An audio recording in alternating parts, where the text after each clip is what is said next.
আসসালামু আলাইকুম প্রিয় ভাই বন্ধুরা, আপনারা কখনো এই ভুল কাজটা করবেন না। গাছে গাছে এইভাবে পিন মারিয়ে গাছের সাথে আটকে দিয়ে এইসব উদ্যোগ নেবেন না।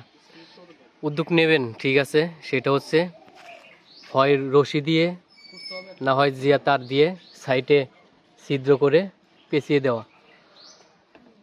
তো যে ভাইটা লাগিয়েছে হয়তো তার এই জিনিসটা খেয়াল ছিল না, যার কারণে এইভাবে লাগিয়েছে। হাসবুন আল্লাহ এর অর্থ হচ্ছে আল্লাহই আমার জন্য যথেষ্টকর। তো হয়তো ভালো জন্যই লাগিয়েছে। রাস্তাঘাটে আমরা অনেকেই দেখে থাকি আলহামদুলিল্লাহ, সুবহান আল্লাহ, অনেক ধরনের শব্দ লিখে থাকে। তো একজন মানুষের যখন নজর পড়ে তখন ওটা বলাতেও অনেক সওয়াব আসে। তো ভালো জন্যই হয়তো লাগিয়েছে, কিন্তু সে পিন মারিয়েছে। তো এইভাবে লাগানো ঠিক না, আপনারা কখনো এই ভুল কাজটা করবেন না। কারণ নিজের সওয়াবের জন্য অন্যের ক্ষতি করুন, এটাও মোটে ঠিক না। কারণ এই গাছটা যখন বড় হবে তখন মেলে যখন যাবে, মেলে যে একটা দাঁড়ালো ব্লেড আছে সেই ব্লেডটা নষ্ট হয়ে যাবে এবং ক্ষতি হয়ে যাবে।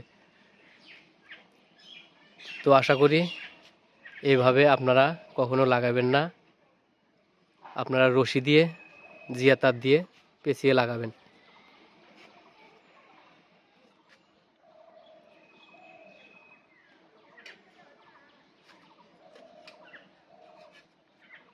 কবে লাগাইছে চাচি?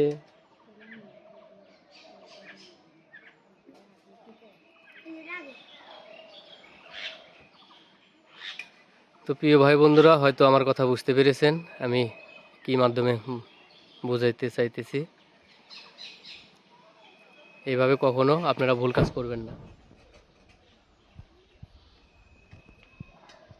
সব গাছই লাগাইছে না?